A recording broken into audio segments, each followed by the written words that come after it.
তোমার মতো একটা বাচ্চা ছেলে আমার বর ভাবতেই বিরক্ত লাগছে। তুমি এক্ষুনি এই ঘর থেকে বের হয়ে যাও, নইলে এক থাপ্পড়ে তোমার গাল লাল করে দেব। সবার কাছে শুনেছি বউরা বরদেরকে চুমু খেয়ে গাল লাল করে দেয়, আর তুমি আমাকে থাপ্পড় মারতে চাও? তো কি করব? কোলে বসিয়ে আদর করব? তোমাকে কখনোই আমি আমার বর হিসেবে মানব না। সেটা সময় বলে দেবে যে তুমি আমাকে জড়িয়ে ধরে চুমু থাকে নাকি অন্য কিছু করবে। তোমার এসব অসভ্য মার্কা কথা আমি একদমই শুনতে চাই না। এক্ষুনি বের হয়ে যাও এই ঘর থেকে। মিসেস অহংকারী সিনিয়র ম্যাডাম, ঘরটা আমার, সো তোমাকে আমারই ঘর থেকে বের হয়ে যেতে বলার কোনো অধিকার নেই। ঠিক আছে, তাহলে তোমার ঘর নিয়ে থাকো, আমি চললাম। নদী ঘর থেকে বের হয়ে যেতে নিলে আয়ন তার হাত ধরে এক হ্যাঁচকা টানে একদম নিজের বুকের কাছাকাছি নিয়ে আসে। আয়ন বলে, অতি অহংকার ভালো না। তাছাড়া তুমি এখন ঘর থেকে বের হয়ে সবাই আমাকে সন্দেহ করবে, বলবে নিশ্চয়ই আমি জোর করে তোমাকে কিছু করতে চেয়েছি, তাই তুমি ঘর থেকে বেরিয়ে গেছো। দয়া করে আমাদের দুই পরিবারের সম্মান নষ্ট করো না। আয়নের কথায় নদী কিছুটা চুপসে গেল। আয়ন নদীর হাত থেকে ওয়াশরুমে ফ্রেশ হতে চলে গেল। ঘরের কোণে চুপ করে রইল নদী। সে যে এখন কি করবে বুঝতে পারছে না। কিছুক্ষণ পর আয়ন ওয়াশরুম থেকে বেরিয়ে এলো। তারপর বলল, নদী, এভাবে বসে আছো কেন? আমার যা খুশি আমি করব। তোমার অনুমতি নেওয়ার প্রয়োজন মনে করছি না আয়ান খান। আমি তো ভাবলাম তুমি বুঝি আমার অপেক্ষা করছো যে আমি এসে তোমাকে ড্রেস চেঞ্জ করতে সাহায্য করব।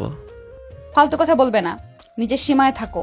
ভুলে যেও না আমার বয়স এবং ক্লাস দুটোতেই আমি বড়। এটাই আসল সমস্যা সিনিয়র। তুমি ভুলে যাচ্ছ ইউনিভার্সিটি ক্যাম্পাসে আমরা এখন নেই, আর আমি এখন তোমার স্বামী। স্বামী? এটা একটা জোক। আমরা দুজনেই জানি কেন এই বিয়েটা হয়েছে। বাবারা টাকার জন্য আমাদের সম্পর্ক জুড়ে দিয়েছেন, ভালোবাসার নামগন্ধও নেই। একদম ঠিক, ভালোবাসার নাম গন্ধ নেই, কিন্তু বিয়ে যেহেতু হয়ে গেছে সম্পর্কটা তো একটা আছে।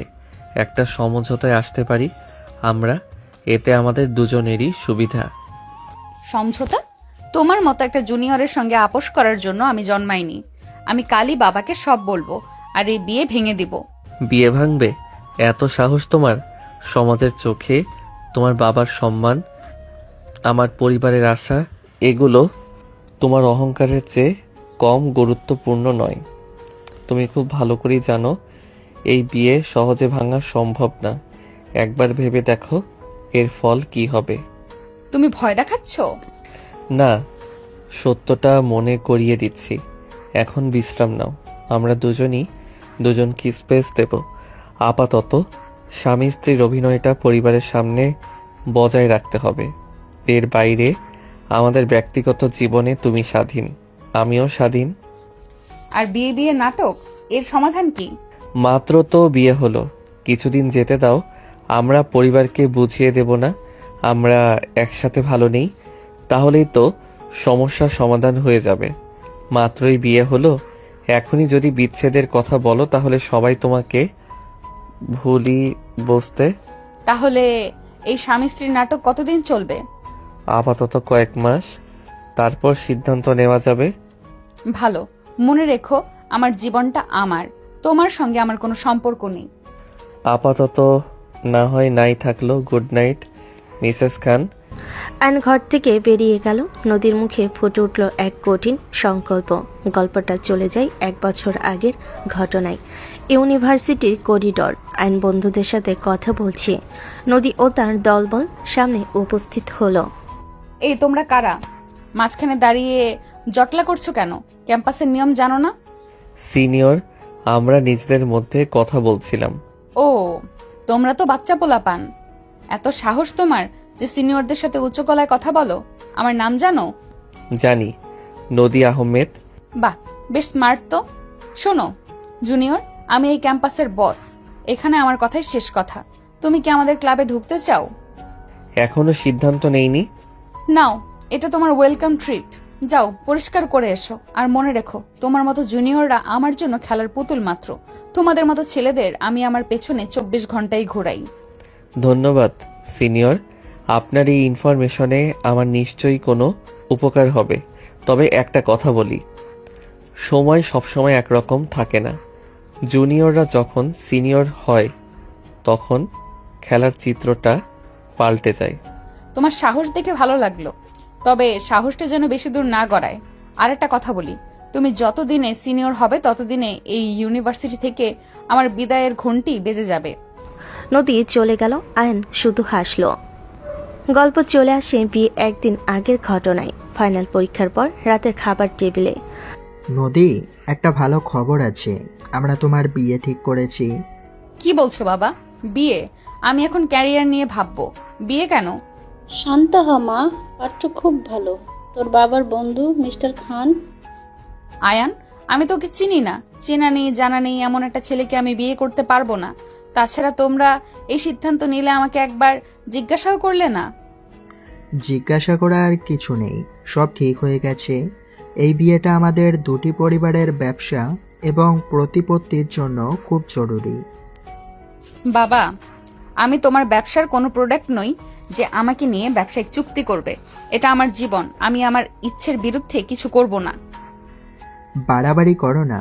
তুমি যদি এই বিয়েতে রাজি না হও তাহলে সমাজে আমাদের যে মুখ পুড়বে তার জন্য তুমি দায়ী থাকবে। আমার বছরের পর বছর ধরে জমা করা সম্মান এক মুহূর্তেই ধুলোয় মিশে যাবে। তোমরা আমাকে ব্ল্যাকমেল করছো? মা, ভালো করে ভেবে দেখ, ছেলেটি খুব ভদ্র, আর এর ফলে তোর বাবার যে উপকার হবে সেটা তুমি অস্বীকার করতে পারবে না। আমরা তোমার খারাপ চাই না। ঠিক আছে, আমি রাজি, কিন্তু এর জন্য যদি আমার জীবন নষ্ট হয় তবে তার দায় তোমাদের নিতে হবে। নদীর জেদ পরিবারের চাপে হার মানল। বিয়ের আসর, বর এসে বসলো। নদী বরকে দেখে চমকে উঠল। এ কি তুমি? কেমন লাগলো সারপ্রাইজটা সিনিয়র? তুমি জানো আমি কে? তুমি কিভাবে? আমি জানি তুমি নদী আহমেদ, আর আমি এটাও ভুলিনি তুমি আমাকে র‍্যাগ দিয়েছিলে। দুনিয়াটা খুব ছোট ম্যাডাম নদী, খুব ছোট। বিয়ের পরের ঝড় সামলানোর জন্য প্রস্তুত থাকো। এটা তোমার প্রতিশোধ? প্রতিশোধ না, সুযোগ। ভাগ্য নিজেই আমাকে এই সুযোগ এনে দিয়েছে। এখন তুমি আমার স্ত্রী হয়ে যাবে। সময় আমাদের অজান্তেই আমাদেরকে কত সারপ্রাইজ দেয়, তাই না? তুমি একটা শয়তান, আমি তোমার জীবনটা নরক বানিয়ে ছাড়বো। সেটা তো সময় বলবে, কিন্তু আপাতত কবুলটা ঠিক মতো বলো। বাবার সম্মান রাখতে হবে তো নাকি? কবুল। বিয়ের পরের দিন দুপুর। অ্যান্ড তার বাবার এক জরুরি ব্যবসায়িক কাজে ব্যস্ত থাকার কারণে ফ্ল্যাটে নেই। নদীর ড্রয়িং রুমের বিলাসবহুল সোফায় গা এলিয়ে বসে আছে। তার শরীর এখনো বিয়ের ধকল কাটিয়ে উঠতে পারেনি। আর মন জুড়ে রয়েছে এক চাপা বিরক্তি। তার হাতে ধরা ফোনটি বেজে উঠল। স্ক্রিনে ভেসে ওঠা নাম সাদিয়া দেখে তার ভুরু কুঁচকে গেল। সাদিয়া ছিল ইউনিভার্সিটিতে তার প্রধান প্রতিদ্বন্দ্বী, শুধু রেজাল্ট বা সৌন্দর্যে নয় বরং কৃতিত্ব ফলানোর ক্ষেত্রেও। নদী সাদিয়াকে দেখলেই এড়িয়ে চলত। হ্যালো? ফোনের ওপাশ থেকে চড়া ভিতরে হাসি হেসে, ফোনটা তাহলে ধরলি? ভাবতে পারিনি তুমি আমার ফোন ধরবে। কেন ফোন করেছো বলো, আমার মুড ঠিক নেই। কেমন কেটেছে তোমার সুইট বাসর? নাকি বাসর রাতটা তোমাদের দুজনের মুখ দেখা দেখি না করেই কেটেছে? তোমার সঙ্গে আমার বাসর রাত নিয়ে আলোচনা করার কোনো প্রয়োজন মনে করছি না সাদিয়া। কেন ফোন করেছো সেটা সরাসরি বলো। তোমার অপ্রয়োজনীয় ঠাট্টা শোনার মতো সময় আমার নেই। তারজিনার হাসি আরো বিকট হলো। আহা, এখনো সেই সিনিয়রগিরি অহংকার। কিন্তু আমি তো শুনলাম তুমি নাকি এখনো একটা জুনিয়রের বউ। তোমার সেই জাদুঘরী রূপ আর কারিনারের সম্পর্ক কি? মিস্টার আয়ান খানের রান্নাঘর আর বেডরুম, চার দেওয়ালে আটকে পড়েছ? আমার জীবন নিয়ে তোমার এত আগ্রহ কেন? হ্যাঁ, আমি বিয়ে করেছি, আয়ান খান আমার স্বামী। সে আমার জুনিয়র ছিল, তাতে তোমার কি আসে যায়? আমি তাকে তুচ্ছ করতাম। আর এখন এখন সে আমার স্বামী, এতে তোমার কথা সমস্যা হচ্ছে বুঝতে পারছি না তো। সে তুমি বুঝতে পারবেও না নদী। তুমি পড়াশোনা ভালো হলে বুদ্ধিতে এখনো বাচ্চা মেয়ে। বাজে বকা বন্ধ করো। আরে আরে, এত রাগ করছো কেন? এই প্রথম দেখলাম তোমার মতো অহংকারী মেয়ে পরিবারের চাপে মাথা নত করেছে।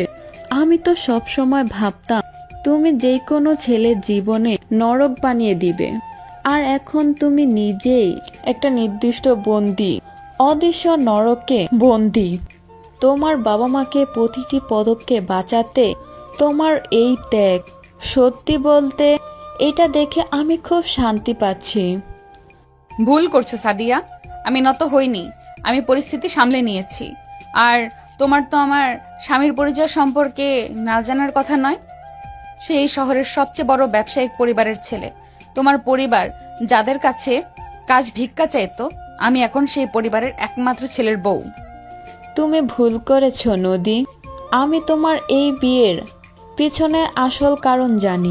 তোমার বাবা মায়ের ব্যবসা বিরাট লস হয়ে গিয়েছে, আর আয়ানের বাবার সাথে সমঝোতা করে আয়ানের সাথে গাঁটজোড়া বাঁধছে তারা। তোমাকে পণ্য হিসেবে ব্যবহার করেছে।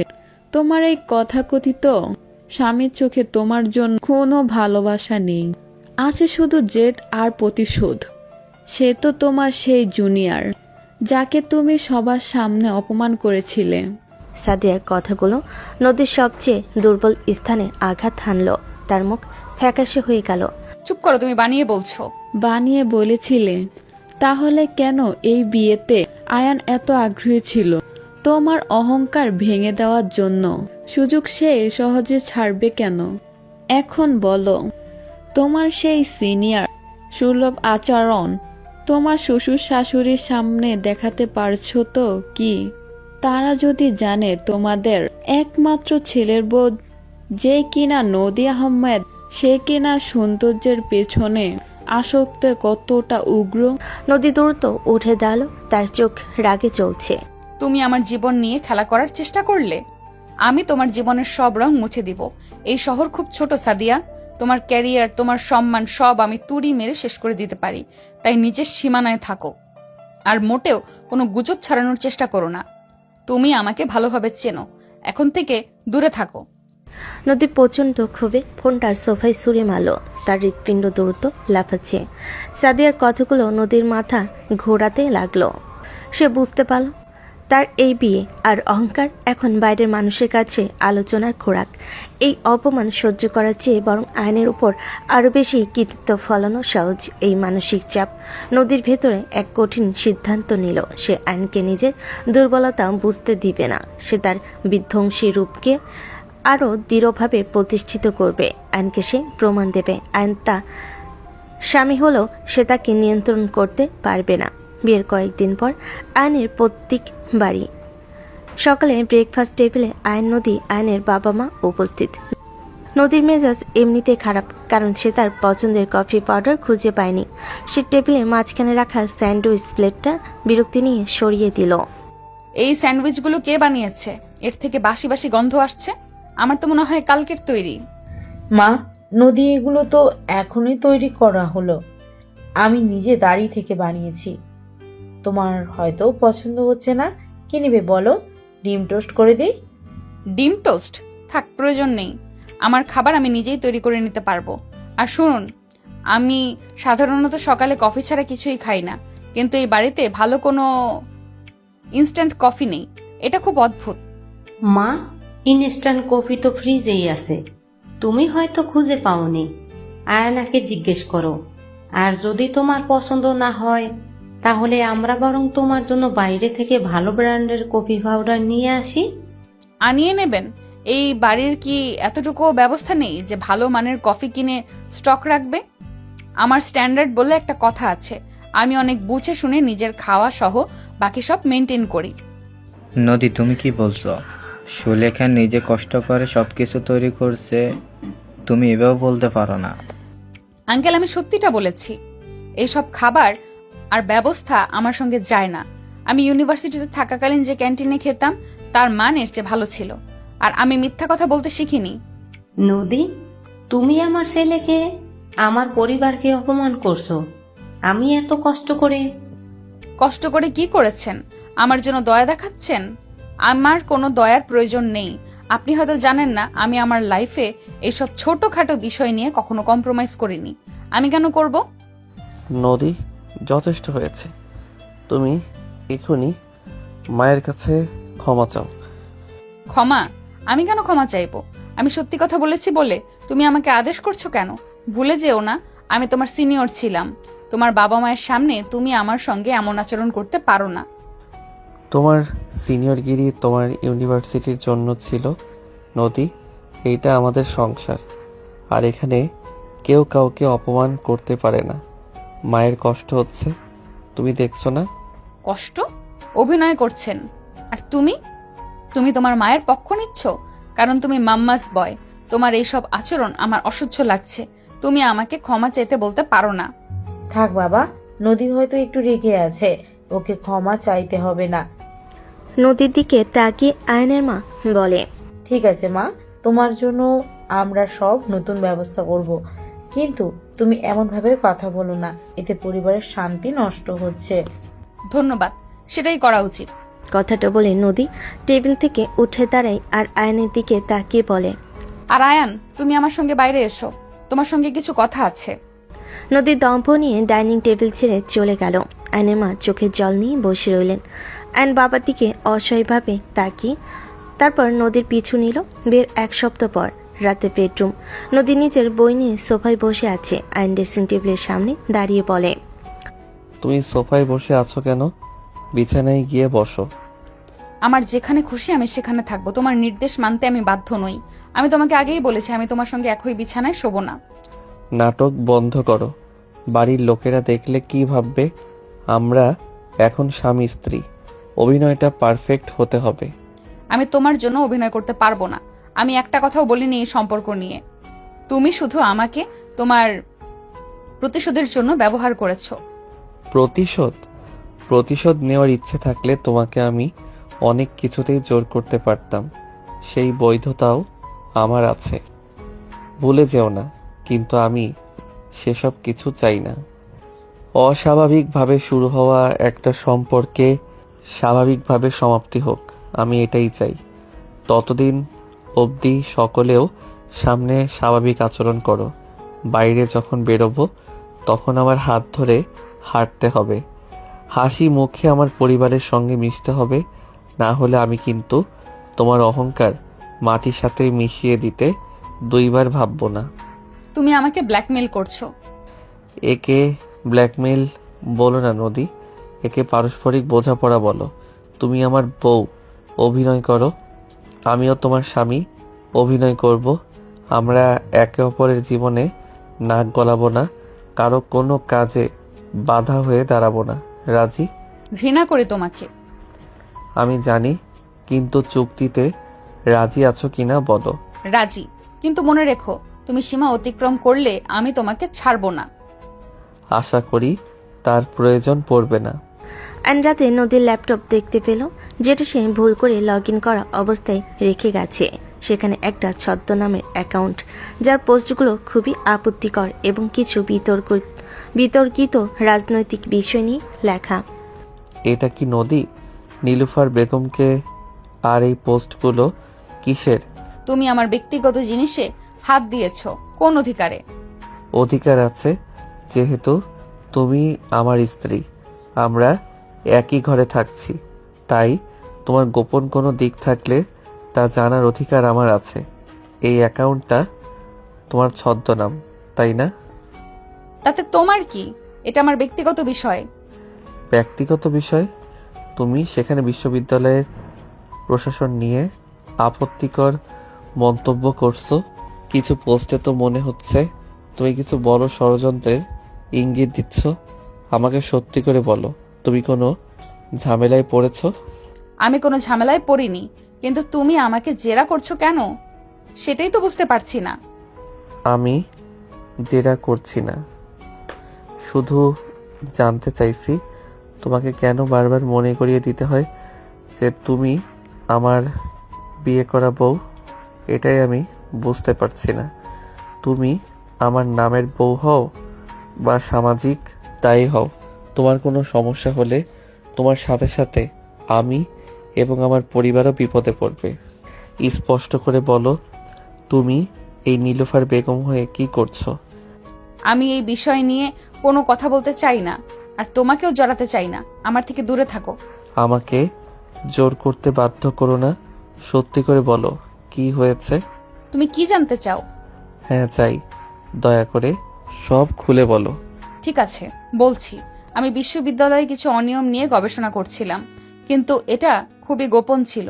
আমি এমন কিছু বিষয় জেনেছি যা আমি কাউকে বলতে পারবো না।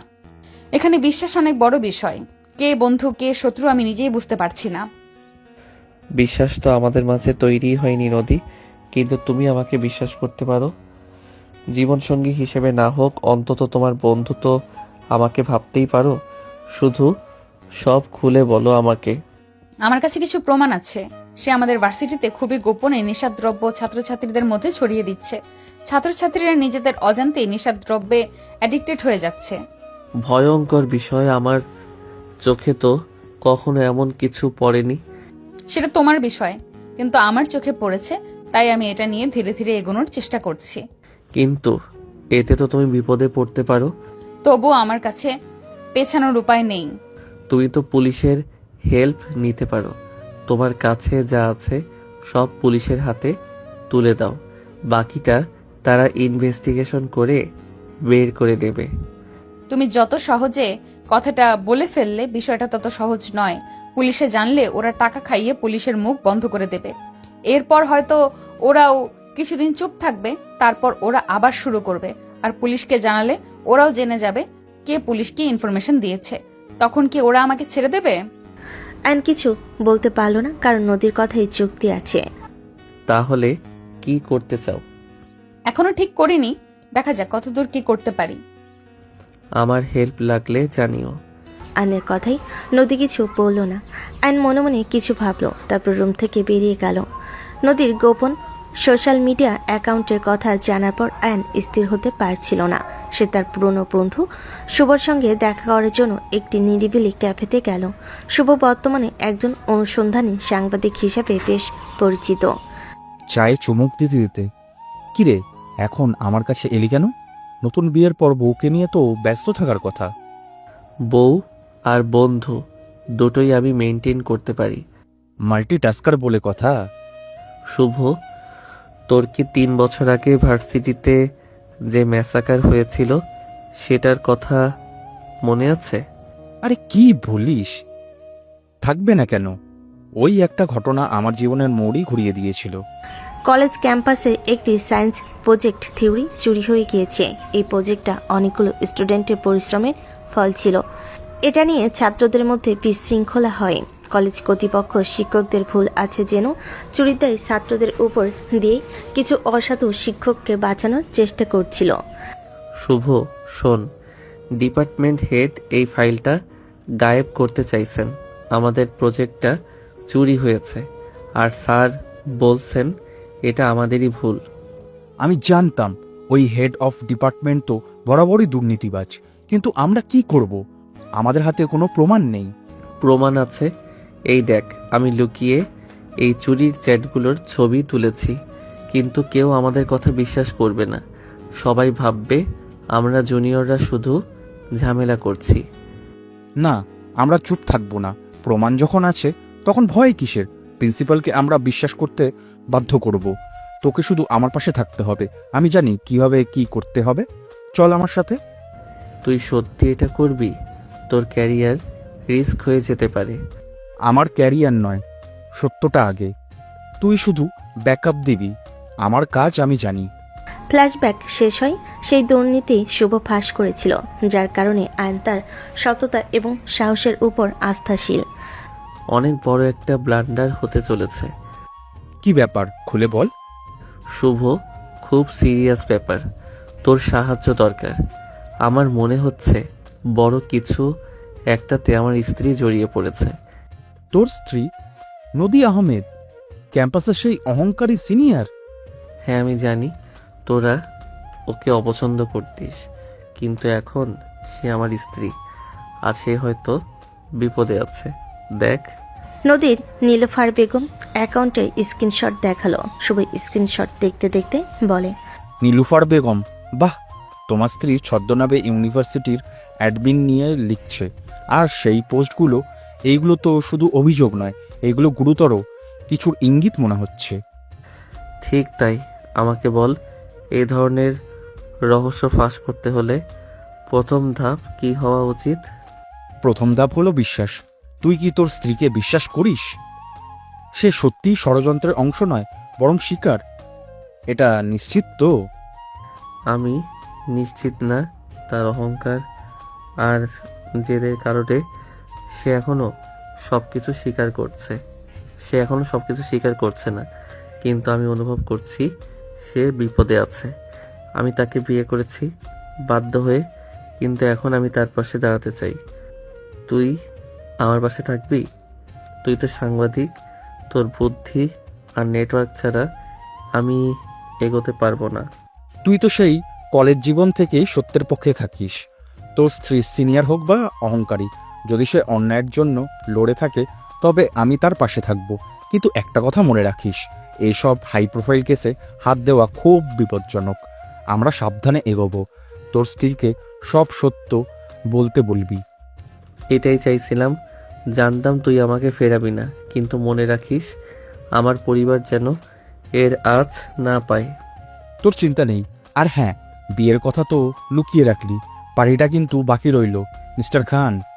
আগে এই ঝামেলাটা মিটুক, তারপর জমিয়ে পার্টি দেব।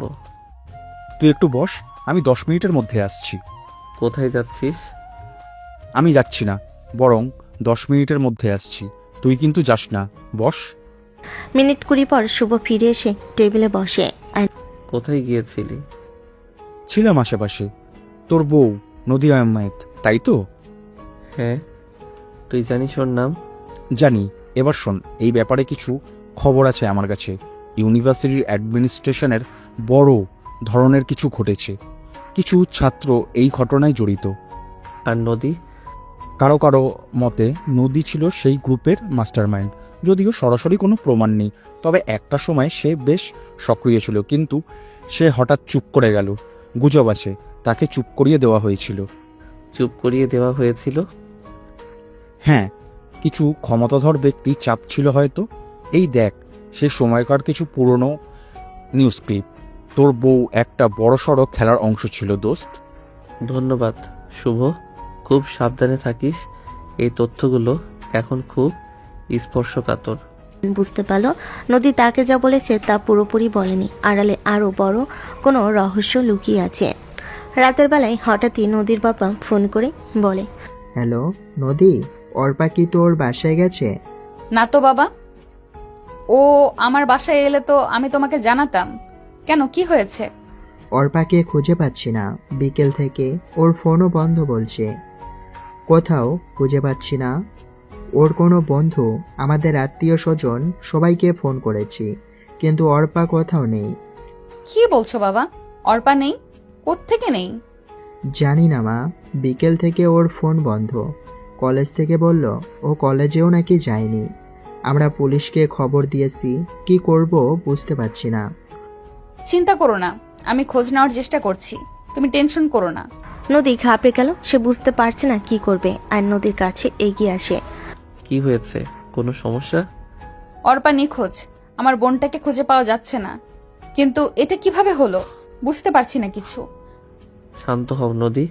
অর্পা কোথায় গিয়েছিল জানো কিছু? বাবা বলল কলেজের জন্য বের হয়েছিল বাসা থেকে, কিন্তু কলেজে নাকি যায়নি। কোথায় যেতে পারে অর্পা? জানি না, ও সব সময় বলতো কিছুদিন ধরে ওর একা থাকতে ভয় হয়, ও কোথাও যেতে পারে না। এটা নির্ঘাত কোনো ষড়যন্ত্র। আমার জন্যই হয়তো আমার বোনটা হারিয়ে গেল। তোমার জন্য কেন হবে? তুমি কিছু লুকাচ্ছ। তোমার বোন কি তোমার সেই গোপন কাজের ব্যাপারে কিছু জানতো? হয়তো, আমি জানি না। ও আমাকে বলেছিল সে কিছু লোককে ওর পিছু নিতে দেখেছে, আমি পাত্তা দেইনি। আর তুমি আমাকে একবারও জানাওনি কেন?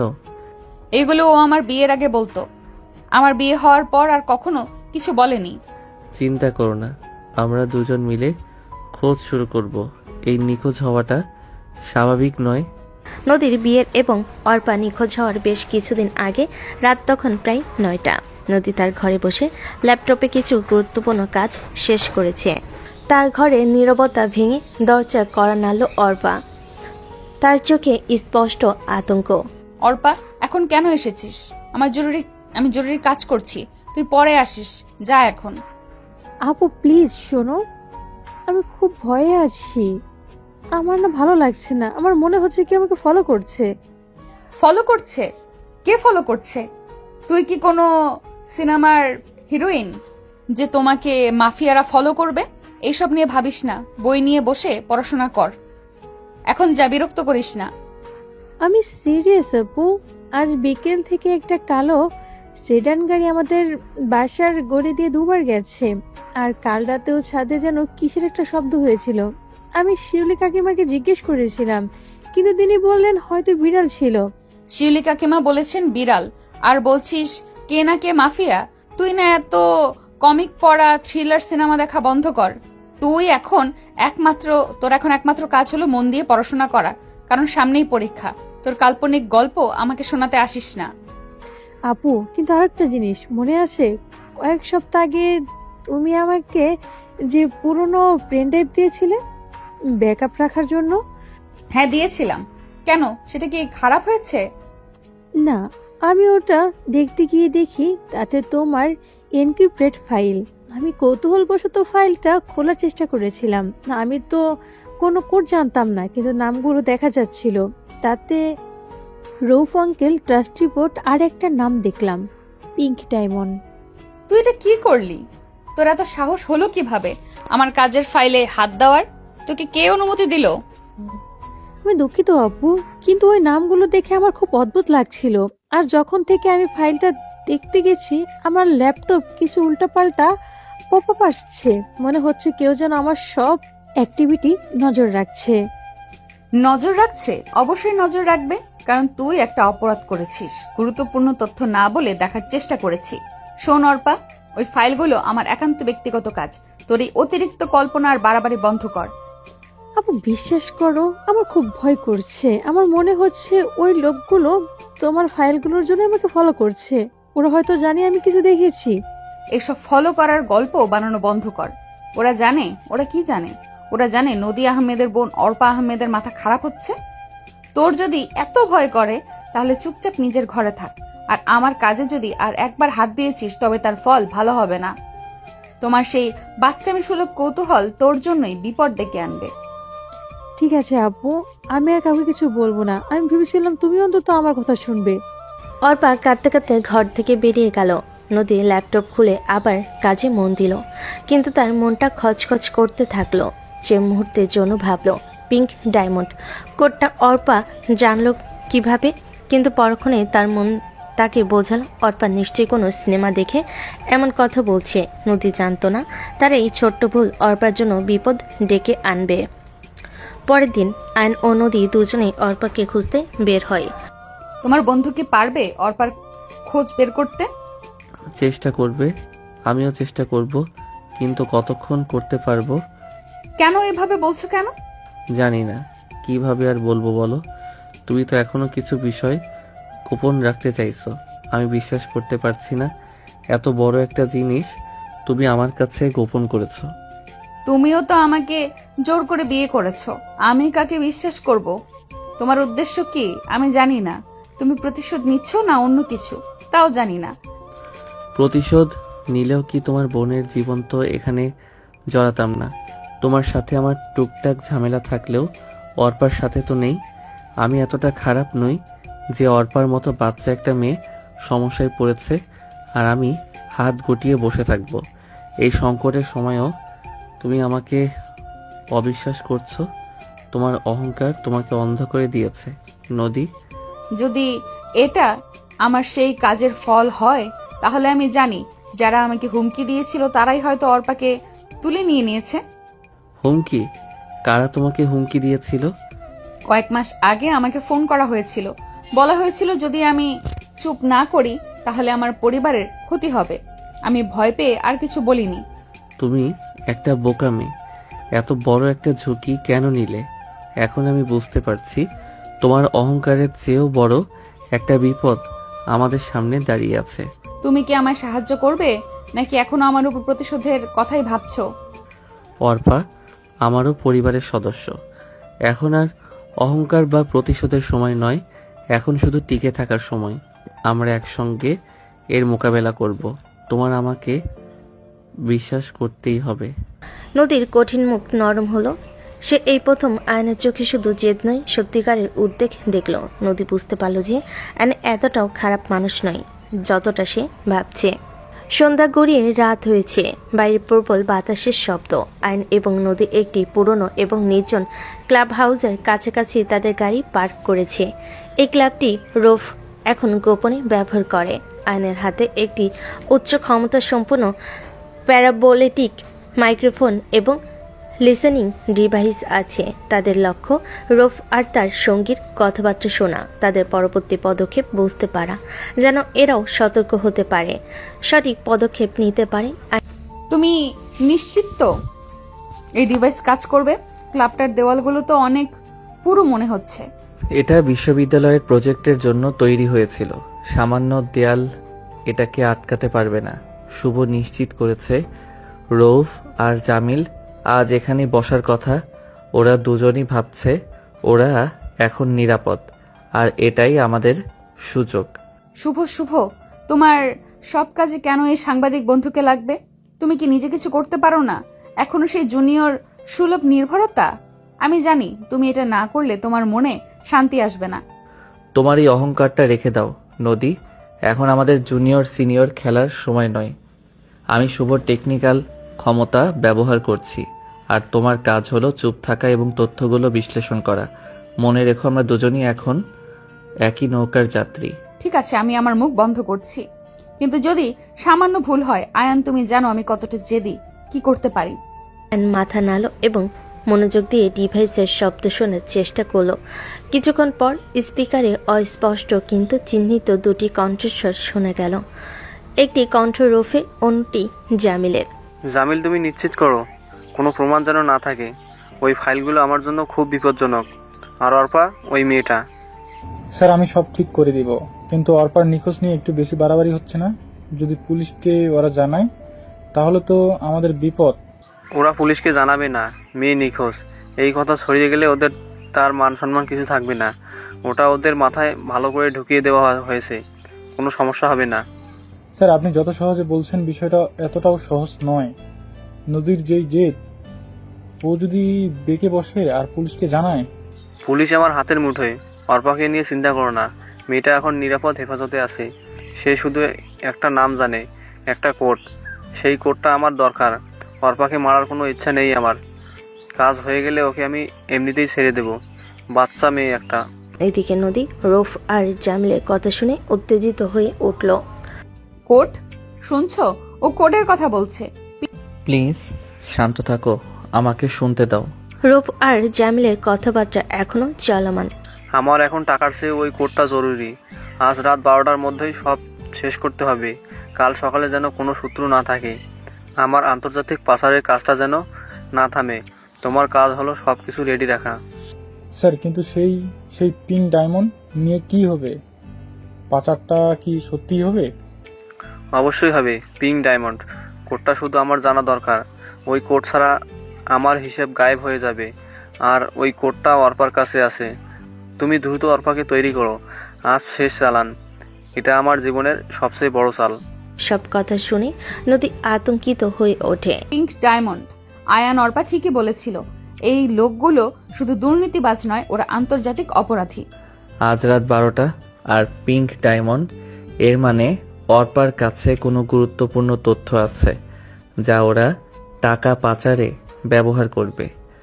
রৌফ আমাদের এই বিয়েকে ঢাল হিসেবে ব্যবহার করছে, যাতে কেউ তার দিকে সন্দেহ না করে। ওরা ভাবছে আমরা একে অপরের সঙ্গে বনিবনা করতে পারবো না, তাই অন্য কোনো দিকে লক্ষ্য রাখতে পারবো না। ওরা ভাবছে আমার অহংকার আমাকে অন্ধ করে রেখেছে। আমি ওদের দেখাবো আমার জেদ কতটা ভয়ঙ্কর হতে পারে। ওরা আমাদের দুজনকেই নিজের স্বার্থে ব্যবহার করার চেষ্টা করেছে নদী। রৌফ মনে করে আমি দুর্বল আর তুমি অহংকারী। এটাই আমাদের জয় করার চাবি। আমরা ওদের ধারণা ভুল প্রমাণ করব। জামিল, আমরা প্রথমে জামিলকে চাপ দেব। ও রৌফের চেয়েও বেশি ভীত। ওকেই আমাদের ফাঁদে ফেলতে হবে। ঠিক বলেছ। আমরা এখন এমন একটা চাল চালবো যা ওরা স্বপ্নেও ভাবেনি।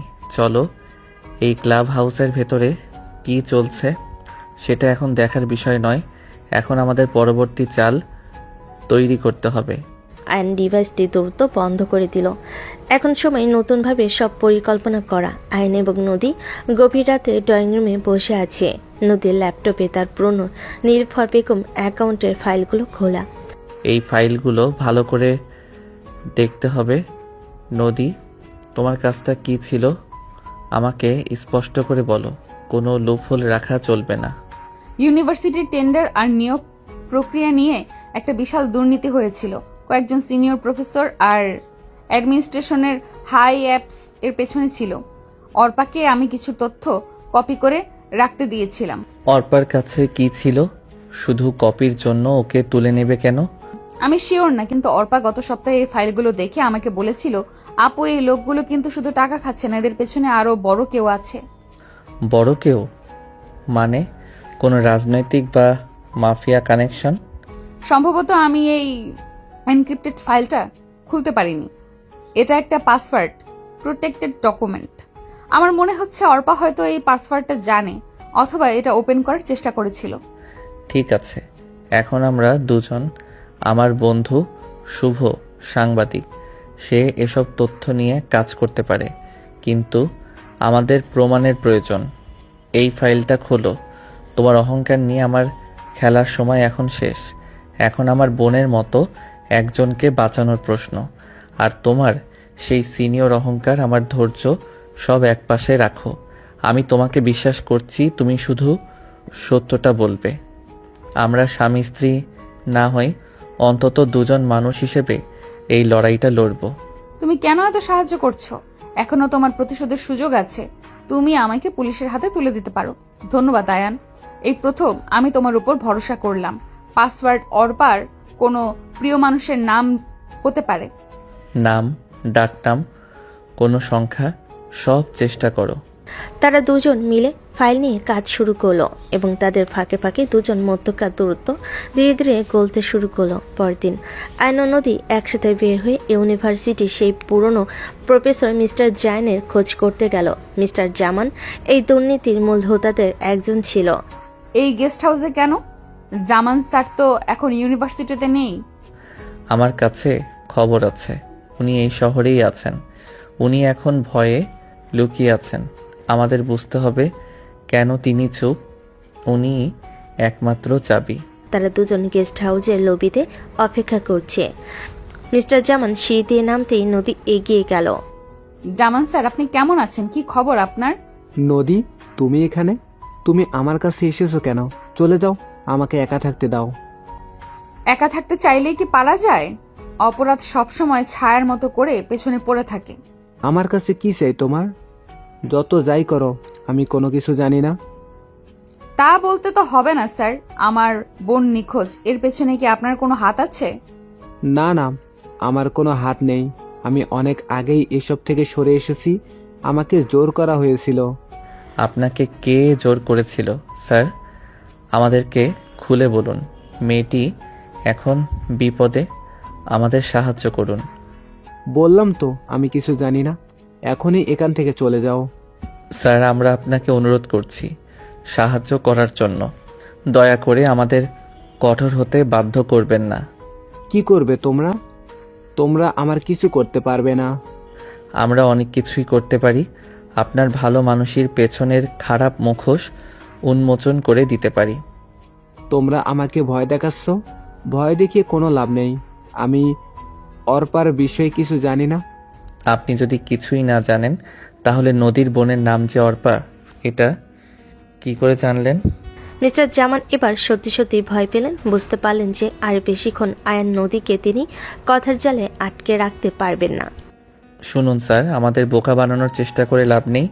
আমাদের সত্যি করে সব কিছু খুলে বলুন, না হলে আপনার এই দুর্নীতির ফাইলগুলো আজ রাতে সংবাদ মাধ্যমে চলে যাবে। ফাইল? না প্লিজ, এমনটা করো না। আমার মান সম্মান সব ধুলোয় মিশে যাবে। তাহলে বলুন সবকিছুর পেছনে কে আছে, কে আমার বোনকে কিডন্যাপ করেছে? আমি তোমাদের বলছি সব। এসবের পেছনে বিদ্যালয়ের ট্রাস্টি বোর্ডের চেয়ারম্যান মিস্টার রৌফ আছেন। তিনি শুধু টাকা চান না, তিনি একটা বড় ক্ষমতাশালী গ্রুপের অংশ।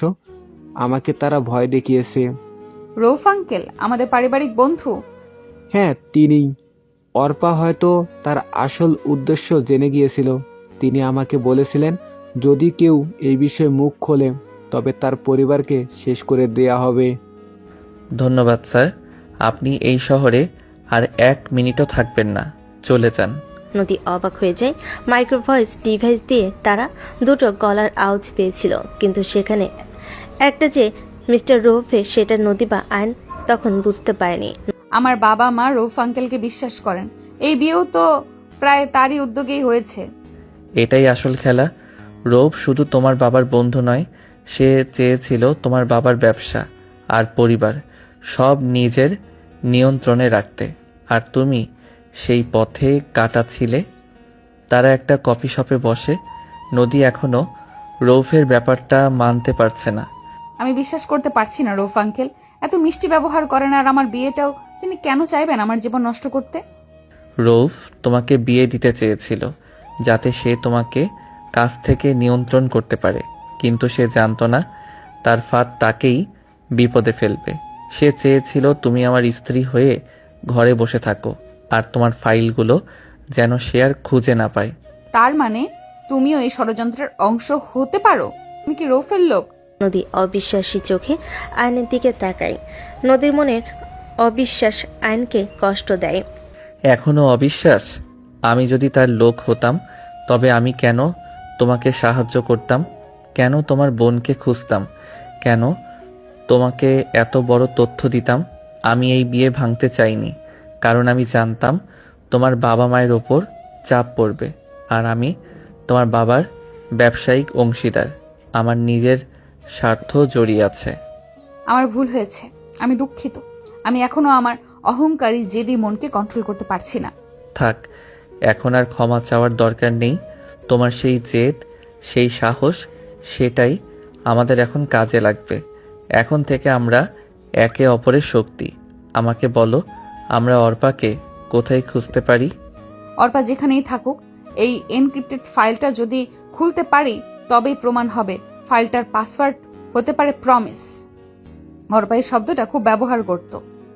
চলো চেষ্টা করা যাক। তুমি এখন শুধু আমার বউ নও নদী, তুমি আমার সঙ্গী। এই বিপদ আমাদের এক করেছে। নদী হাসল।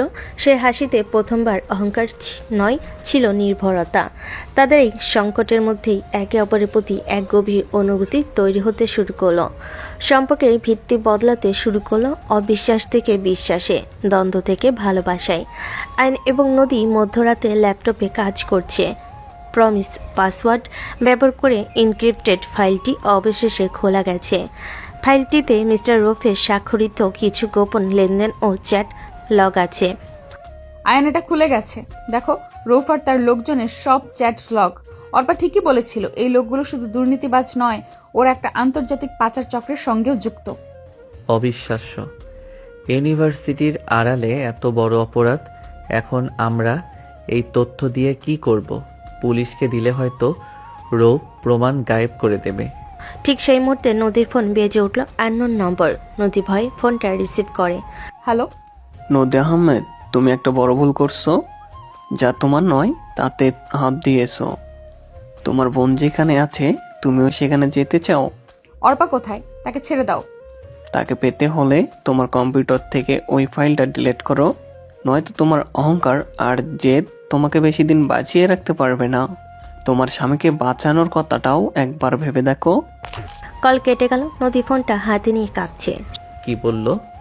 ওরা আমাদের দেখছে, ওরা ফাইল ডিলিট করতে বলেছে, ওরা অর্পাকে নিয়েও হুমকি দিয়েছে, আর তোমাকে হুমকি দিচ্ছে। ওরা শুধু ভয় দেখাচ্ছে। ওরা জানে না আমরা এখন ওদের থেকে এক ধাপ এগিয়ে। ফাইলটা এখনই আমার সাংবাদিক বন্ধু শুভকে পাঠাও। প্রমাণ আমাদের হাতছাড়া করা যাবে না। কিন্তু আয়ান, ওরা যদি তোমার ক্ষতি করে? ভয় পেলে চলবে না নদী। এখন আমাদের সবচেয়ে বড় শক্তি হলো আমরা একসঙ্গে আছি। তোমার সেই জেদকে আবার জাগাও, এবার ভালো কাজের জন্য। ভয় পেও না, দেখিয়ে দাও তুমি সহজে হার মানবে না। সকালবেলা নদীর বাবা মা চিন্তিত মুখে তাদের ড্রয়িং রুমে এসেছে। মিস্টার রুফ এসেছেন তাদের সাথে দেখা করতে। দুশ্চিন্তার ভান মুখে ফুটিয়ে রেখেছেন তিনি। নদী আর আয়ন সকালে এখানে এসেছে। অর্পার কোনো খবর নেই নদী, আমরা সবাই টেনশনে আছি। আর শুনছি তোমার নাকি কোনো পুরনো ঝামেলা আছে, যার জন্য এই ঘটনা ঘটেছে। রৌফ আমাকে বলল। হ্যাঁ নদী, তোমার আর আয়ানের জন্য আমি খুবই চিন্তিত। তুমি নাকি ইউনিভার্সিটির কিছু বাজে তথ্য নিয়ে ঘাটাঘাটি করছো, সেটা বন্ধ করো। এতে পরিবারের সমস্যা হচ্ছে। মিস্টার রৌফ, আমার ব্যক্তিগত ব্যাপারে আপনার এত চিন্তা কেন? এটা কেমন ধরনের বেয়াদবি নদী? তুমি রৌফকে নাম ধরে সম্বোধন করছো কেন? তিনি তোমার গুরুজন। বাদ দাও তো, ওকে কিছু বলো না। নদী আসলে ছোট বোনের চিন্তায় কাতর হয়ে আছে। কাকে কি বলছে, কাকে কি বলা উচিত সেই বোধ হয়তো এখনও কাজ করছে না। ব্যাপার না, ঠিক হয়ে যাবে কয়েকদিনের মধ্যেই। আঙ্কেল, আমরা এই মুহূর্তে অর্পাকে নিয়ে চিন্তা করছি। নদীর পুরনো কিছু ভুল বোঝাবুঝি ছিল, সেটা মিটিয়ে নিয়েছি। আমরা এখন একসঙ্গে যা করার করছি। একসঙ্গে যা করার করেছো মানে? কি করেছো তোমরা?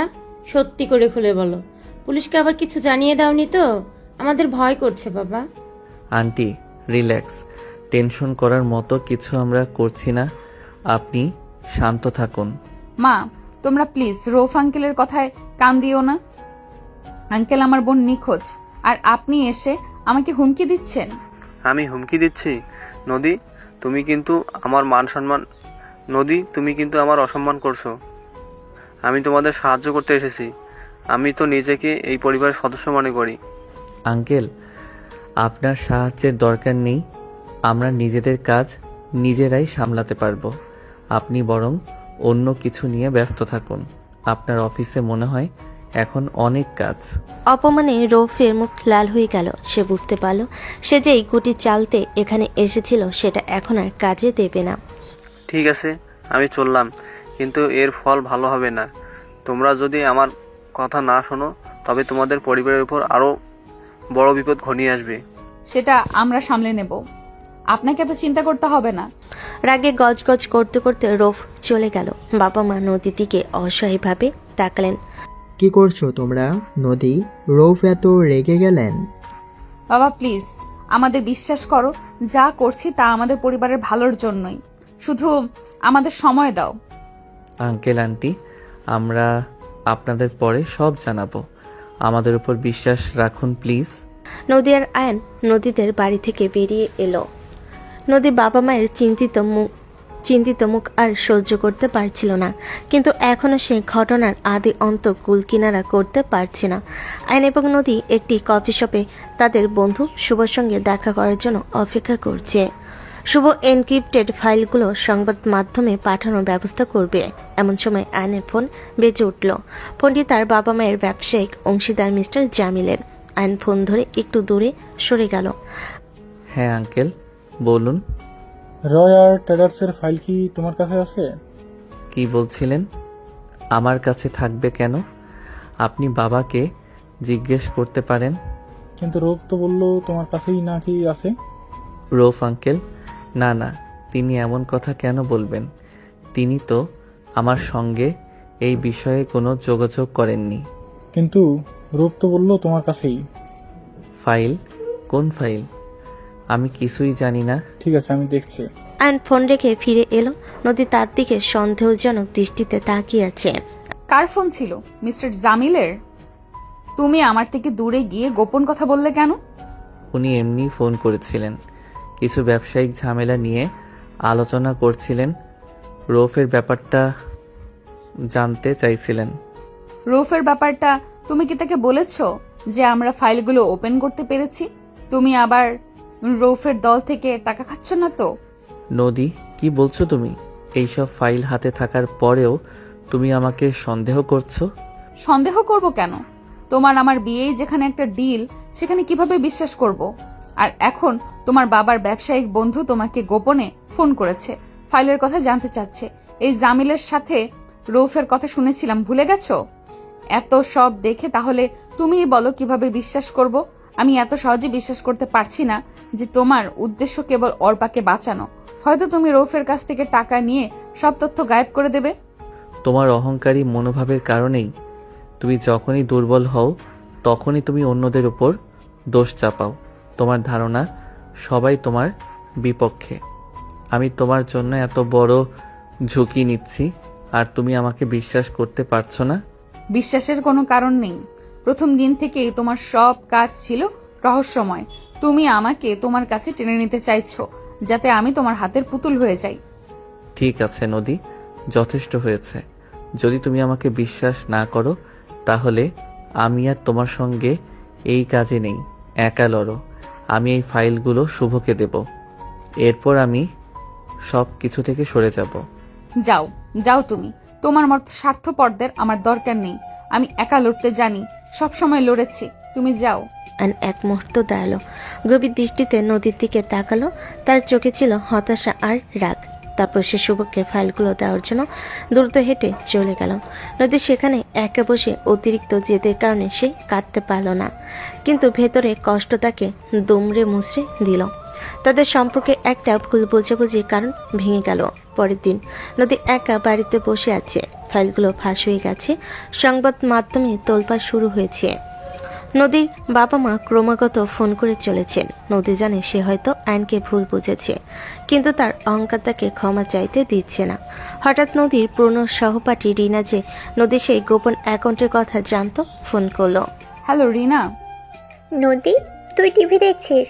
রৌফ আঙ্কেলের নাম আসছে। কি করে হলো এটা? আমার স্বামী মানে আয়ান করেছে। শোন নদী, কাল রাতে আয়ান আমাকে ফোন করেছিল। সে জিজ্ঞেস করছিল রফ কি কখনো তার বাবার ব্যবসা বা তোর ব্যাপারে কোনো প্রশ্ন করেছে কিনা। আয়ান তোমাকে কেন ফোন করবে?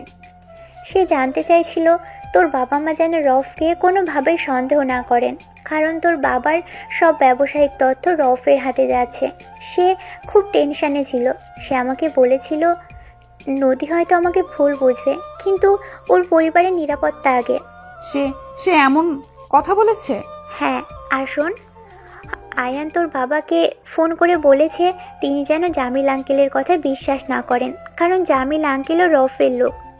তোর বাবার ব্যবসা বাঁচানোর জন্য সে নিজের নাম খারাপ করতেও রাজি ছিল। আয়ান তোকে নিয়ে খুব চিন্তা করে নদী। ফোন রাখার পর নদীর চোখ দিয়ে জল গড়িয়ে পড়ল। সে বুঝতে পারল তার অতিরিক্ত অহংকার আয়নের সততা ও ভালোবাসাকে ঢেকে রেখেছে, ফলে আয়নের সততা নদীর চোখ এড়িয়ে গেছে। আয়নের গোপন কথোপকথনগুলো তার নিজের পরিবারকে রক্ষা করার জন্য ছিল, কোনো স্বার্থের জন্য নয়। নদী দ্রুত আয়নকে খুঁজতে শুরু করলো। হঠাৎ তার মনে হলো আয়ন হয়তো সেই কফি শপে থাকতে পারে। নদী সেখানেই পৌঁছে দেখল আয়ন কোনার টেবিলে একা বসে আছে, তার মুখে ক্লান্তি আর বিষণ্ণতা। আয়ান, তুমি কেন এসেছো? তোমার তো একা লড়াই করার কথা। আমি সরি, তোমাকে না বুঝে অনেক কষ্ট দিয়ে কথা বলে ফেলেছি। আমার ভুল, আমি বুঝতে পেরেছি। রিনা আমাকে ফোন করে সব বলেছে। তুমি আমার পরিবারের জন্য ঝুঁকি নিয়েছিলে আর আমি তোমাকে ভুল বুঝেছি। আমার অতিরিক্ত অহংকার আমাকে ভুল করিয়ে দিল। তোমার অহংকার একদিন তোমাকে একা করে দেবে নদী। আমি তোমাকে ভয় দেখাচ্ছি না, সাবধান করছি। আমি তোমার কাছে ক্ষমা চাইছি। আমি আসলে খুব ভয় পেয়ে গিয়েছিলাম। আমি ভেবেছিলাম এই বিয়েটা যেমন তোমার কাছে প্রতিশোধের একটা অংশ, তেমনি অর্পার বিষয়টাও। প্রথম দিকে হয়তো কিছুটা প্রতিশোধের ইচ্ছা ছিল। তুমি আমাকে অপমান করেছিলে, কিন্তু যখন অর্পা নিখোঁজ হলো আর যখন দেখলাম তোমার ভেতরে একটা সৎ সাহসী মেয়ে লুকিয়ে আছে, তখন সেই ইচ্ছাটা মরে গেছে। আমি তোমাকে ভালোবেসে ফেলেছি নদী। আমিও তোমাকে বিশ্বাস করতে চাই আয়ান। আমার সেই দুষ্টু বউয়ের মনটা এখন সত্যিকারের ভালোবাসা খুঁজে পেয়েছে। আমার সঙ্গীর প্রয়োজন, তুমি আমার পাশে থাকবে সব সময়। আমাদের সামনে এখন সবচেয়ে বড় বিপদ, কিন্তু আমরা একসঙ্গে থাকলে কেউ আমাদের হারাতে পারবে না। তারা একে অপরের দিকে তাকিয়ে থাকে। সেই মুহূর্তে তাদের মধ্যকার ভুল বোঝাবুঝি সব দেওয়াল ভেঙে যায়। তাদের সম্পর্ক এখন অহংকার বা বাধ্যবাধকতা নয়, বরং গভীর বিশ্বাস ও ভালোবাসার। রাতে নদী টেনশনে অস্থির। আয়ন তাকে শান্ত করার চেষ্টা করছে। শুভ তার সোর্স লাগিয়ে অর্পাকে খোঁজার চেষ্টা করছে। আয়নও সোর্স লাগিয়েছিল অর্পার খোঁজে, কিন্তু অনেক দিন হয়ে গেল এখনো অর্পার কোনো খোঁজ পাওয়া যায়নি। কেউ জানে না রূপ অর্পাকে কোথায় লুকিয়ে রেখেছে। সময়ের সাথে নদীর অস্থিরতা বাড়ছে বই কমছে না। আমি এইসব মেনে নিতে পারছি না আয়ান। আমার জেদ, আমার অহংকার সবকিছুই হয়তো অর্পাকে বিপদে ফেলেছে। আমি যদি সেদিন চুপ করে যেতাম তাহলে অন্তত আমার বোনটা বেঁচে যেত। শোনো নদী, তুমি চুপ করলে আজ হয়তো অর্পা নিখোঁজ হতো না, কিন্তু রৌফের এই অপরাধ চলতেই থাকতো। কিছু কিছু জায়গায় তোমার জেদটা খারাপ নয়, তবে হ্যাঁ, তুমি তোমার এই জেদকে অবশ্যই ভুলভাবেও ব্যবহার করেছ। তুমি ন্যায় প্রতিষ্ঠার জন্য লড়তে চেয়েছিলে, কিন্তু ন্যায় করতে গিয়ে অনেক ভুলও করেছ। কিন্তু এখন আমার মনে হচ্ছে আমি খুব দুর্বল। আমি একা কিছু করতে পারবো না। আমার সেই অহংকার আর জেদ এখন নেই। এখন আমার সারাক্ষণ ভয়ে বুক কাঁপে। ভয়ের কারণ আছে, কিন্তু তুমি একা নও। তোমার অহংকার তোমাকে এই লড়াই শুরু করতে শিখিয়েছিল, আর এখন তোমার ভালোবাসা আর আমার বুদ্ধি একসঙ্গে আমাদের জিততে শেখাবে। সত্যি বলছো? 100 বার সত্যি বলছি। এবার একটু টেনশনটা কমাও, নইলে অসুস্থ হয়ে যাবে।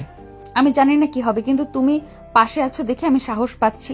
আমার সেই দুষ্টু বউ ইমেজটা বোধহয় এখন সত্যিকারের সঙ্গীটাকে বদলাচ্ছে। আমি দুষ্টু বদমেজাজি বউয়ের খোলস বদলে ভালো বউ হচ্ছি। বদলাক, আমি জানি আমার এই সঙ্গীত যতই বদনাম বদমাইশদের ঠিকই ওদের হারিয়ে দেবে। এবার চলো প্ল্যানটা ফাইনাল করি। অর্পাকে ফিরিয়ে আনতেই হবে। নদীর অহংকার এবার আত্মবিশ্বাসে পরিণত হচ্ছে। সে বুঝতে পারছে আয়ন তাকে ভালোবাসতেও শুরু করেছে। নতুন সম্পর্ক এখন নতুন এক মোড়ের দিকে। আয়ন এবং নদী মধ্যরাতে তাদের রুমে বসে আছে। বাইরে টিপটিপ বৃষ্টি পড়ছে। ল্যাপটপে তখনও খোলা আছে ইনক্রিপ্টেড ফাইলের শেষ চ্যাট লগটি। আজ রাতে শেষ চালান কোড পিঙ্ক ডায়মন্ড। নদী বলে, পিঙ্ক ডায়মন্ড কোডটা কিছুতেই মাথা থেকে যাচ্ছে না আয়ান। এটা তো কেবল কালো টাকা নয়, এটা অন্য কিছু। এত ঝুঁকি নিয়ে কিসের পাচার? এটাই আমাদের সবচেয়ে বড় চ্যালেঞ্জ নদী। রূপ শুধু টাকা চায় না, সে ক্ষমতা চায়। আমার মনে হয় এই পাচার কেবল মূল্যবান দ্রব্যের নয়, হয়তো কোনো অতি গোপন তথ্য যা এই দেশের অভ্যন্তরীণ কোনো ইস্যুর সাথে জড়িত। অর্পা সম্ভবত সেটাই জেনে গিয়েছিল। কিন্তু জামিলকে বিশ্বাস করা কি ঠিক? আমার কাছে তো এটা বোকামি হচ্ছে। সে রৌফের লোক, সে সহজেই তোমাকে ফাঁদে ফেলতে পারে। আমাদের প্ল্যানটা কি সত্যিই কাজ করবে? জামিল এখন রৌফের ভয়ে ভীত। সে রৌফকে রক্ষা করার চেয়ে নিজের জীবন বাঁচাতে বেশি আগ্রহী। আর তুমি যে তার সামনে আমাকে ধমক দিলে, তাতে তার সন্দেহটা আরও দৃঢ় হয়েছে যে তুমি আর আমি এখনো আলাদা। সে ভাবছে আমি রৌফকে বাঁচাতে পারি, আর রৌফ বেঁচে গেলে সেও বেঁচে যাবে। এই ভুল বিশ্বাসই আমাদের অস্ত্র। আমি তোমার উপর পুরোপুরি ভরসা করতে চাই আয়ান, তবুও আমার অবচেতন মন বারবার আমাকে বলছে সাবধান, কাউকেই বিশ্বাস করো না। আমি এত জেদি কেন বলো তো? তোমার জেদ তোমাকে খারাপ পরিস্থিতির বিরুদ্ধে লড়তে শিখিয়েছে। তুমি শুধু সেই জেদটাকে ভালোবাসায়, বিশ্বাসে আর ন্যায়ের পথে প্রবাহিত করো। তুমি দুর্বল নও নদী, তুমি অত্যন্ত শক্তিশালী। তোমার সেই জেদটা এখন আমার শক্তি। আমরা এই ঝুঁকি নেবই, কারণ অর্পাকে ফিরিয়ে আনার এটাই একমাত্র সুযোগ। অর্পার কোনো ক্ষতি আমরা হতে দিতে পারি না। তোমার কি মনে হয় রৌফ অর্পার সাথে কি করতে পারে? আমার মনে হচ্ছে রূপ অর্পাকে কখনোই ছাড়বে না। অর্পাকে মুক্ত করা মানেই ওর জন্য খাল কেটে কুমির আনার মতো। অর্পাকে মেরে ফেললেও ওর লস হবে, যেহেতু ওর মানব পাচারের সাথে জড়িত। রূপ হয়তো অর্পাকে পাচার করে দেওয়ার কথা ভাবছে। এতে ওর এক ঢিলে দুই পাখি মারা হবে। আমার বোনটাকে চিরতরে হারিয়ে ফেলতে হবে? এটা আমি কিছুতেই বিশ্বাস করতে পারছি না। নদী, প্লিজ শান্ত হও। অর্পার কোনো ক্ষতি আমি হতে দেব না, আমাকে ভরসা করো। তুমি জানো আমাদের বাসর রাতে আমি তোমাকে ঘৃণা করেছিলাম, আর এখন মনে হচ্ছে তোমাকে ছাড়া এই লড়াইটা আমি কিছুতেই লড়তে পারবো না। যদি তোমার কিছু হয় আয়ান, তাহলে আমি নিজেকে কখনোই ক্ষমা করতে পারবো না। চুপ করো, আমরা দুজন দুজনের ছায়া হয়ে থাকবো। চলো এবার জামিলের সঙ্গে দেখা করার জন্য তৈরি হই। আমাদের অভিনয়টা যেন একদম পারফেক্ট হয়। মনে রাখবে, তুমি আমার উপর প্রচণ্ড বিরক্ত। তুমি চাইছো আমি রৌফের কাছে গিয়ে এই ঝুট ঝামেলা মিটিয়ে দেই। ঠিক আছে, আমি আমার জীবনের সেরা অভিনয়টা করব। তোমার উপর প্রচন্ড ক্ষিপ্ত থাকার অভিনয়, কিন্তু তুমি যেন আমাকে আবার ভুল বোঝো না। কোনো ভুল বোঝাবুঝি নয়। এখন থেকে আমি শুধু অর্পার মুক্তির দিকেই এগোতে যা করার করব। আইন এবং নদী এক নিরিবিলি রাস্তার পাশে জামিলের গোপন অফিসের সামনে পৌঁছালো। তাদের ভেতর প্রবেশ করার আগে নদীর মুখমণ্ডল কঠিন, আইনের চোখে উদ্বেগ। মনে রেখো, 12টার আগে আমাদের অর্পার অবস্থান জানতে হবে। আমরা যেন বেশি দেরি না করি। আমি জানি তুমি প্রস্তুত। প্রস্তুত, চলো। তারা ভেতরে প্রবেশ করলো। জামিল তার অফিসে অস্থিরভাবে পায়চারি করছিল। আইনকে দেখে সে আতঙ্কিত হলো। আয়ান, তুমি এখানে? কি সর্বনাশ করছো তুমি? শুভ সব ফাইল ফাঁস করে দিয়েছে। রূপ সাহেব তো তিনি আমাকেও শেষ করে দিবেন। সব ফাঁস করিনি, যা করেছি তা কেবল 50%। আরও 50% বাকি আছে। যদি চান যে বাকি ফাইলগুলো ফাঁস না হোক, তাহলে সত্যি করে বলুন রৌফের কাছে কেন এই ফাইলগুলো এত গুরুত্বপূর্ণ, আর কেন অর্পাকে আপনারা আটকে রেখেছেন। জামিল কিছু বলছে না, সে চুপ করে আছে। নদী তার নীরবতা সহ্য করতে পারছে না, চেঁচিয়ে ওঠে। মিস্টার জামিল, মুখ বন্ধ করে রেখে লাভ নেই, বরং ক্ষতি আছে। আপনারা কি মনে করেন আমরা বাচ্চা মানুষ? আর আমার বোনকে গায়েব করে দিয়েছেন। আপনাদের ছেড়ে দেব এটা ভাবার কোনো কারণ নেই। আমার একটা ফোনে খেলার পাশা পাল্টে দিতে পারে। নদী, এটা আমাদের বিষয়টা বোঝার চেষ্টা করো। চুপ, একদম চুপ। বোঝাবুঝির কিছু নেই। এখনই আপনার খেলা শেষ করছি। আয়ান, তুমি কেন বসে আছো? এক্ষুনি শুভকে একটা ফোন করো। তোমার কাছে কি আসল ফাইল আছে? মানে শুভ যেটা ফাঁস করেছে সেটা কি তোমার কাছে ছিল? না, ওগুলো শুভই জোগাড় করেছে। তবে সে আমাকেও জানিয়েছিল এসব করবে। আসল এনক্রিপ্টেড ফাইল এখনও আমার আছে। আমি আপনাকে আর রূপ সাহায্য করতে পারি। আমরা চাইলেই বাকি ফাইলগুলো ফ্লাশ হওয়া থেকে আটকাতে পারি, এবং যেগুলো ফাঁস হয়েছে সেগুলোর জন্য হওয়া ইনকোয়ারি থেকেও আপনাদের বাঁচাতে পারি। কিন্তু আমার একটা শর্ত। অর্পাকে ফিরিয়ে দিতে হবে, নয়তো আমি তোমাদের সব ফাইল ফাঁস করে দেব। শান্ত হও তোমরা, এমন কিছু করো না। আমি বলছি সব, প্লিজ শান্ত হও। তাহলে বলুন অর্পা কোথায়? ঠিক আছে, রূপ অর্পাকে নদীর ঘাটে যে তার ফার্ম হাউসের আছে সেখানে রেখেছে। কারণ আজ রাতে 12টায় পাচার হবে পিঙ্ক ডায়মন্ড। অর্পা হয়তো সেই পাচারের চাবি ছিল। পিঙ্ক ডায়মন্ড মানে কি? শুধু টাকা? না, এটা একটা অত্যন্ত মূল্যবান হীরা, যার ভেতরে গোপন চিপ আছে। ওই চিপে রূপ দেশের কিছু গুরুত্বপূর্ণ তথ্য আন্তর্জাতিক অপরাধীদের কাছে পাঠাচ্ছে। এর বিনিময়ে রূপ অনেক টাকা পাবে। অর্পা সেই চিপের পাসওয়ার্ড বা অবস্থান জানতো। অর্পা কিভাবে জানতো এসব? একদিন নদীদের বাড়িতে রূপকে এই ব্যাপারে ফোনে কথা বলতে শুনে ফেলেছে অর্পা। রূপ তখন ফোনের চিপের পাসওয়ার্ড শুনে নিয়েছিল। হীরা আর চিপ, এই রৌফ কত কিছুর সাথে জড়িত। সেসব এখন ভাবার বিষয় নদী। মিস্টার জামিল, আপনি রৌফকে ফোন করে বলুন বাকি ফাইলগুলো আমি নিয়ে আসছি, কিন্তু প্রথমে অর্পাকে আমার হাতে তুলে দিতে হবে। এরপর তিনি ফাইলগুলো পাবে। রাত 12টায় নদীর ঘাটে আমি পৌঁছে যাব। কিন্তু যদি অর্পার কোনো ক্ষতি হয় জামিল, আপনার রূপ স্যারও বাঁচতে পারবেন না।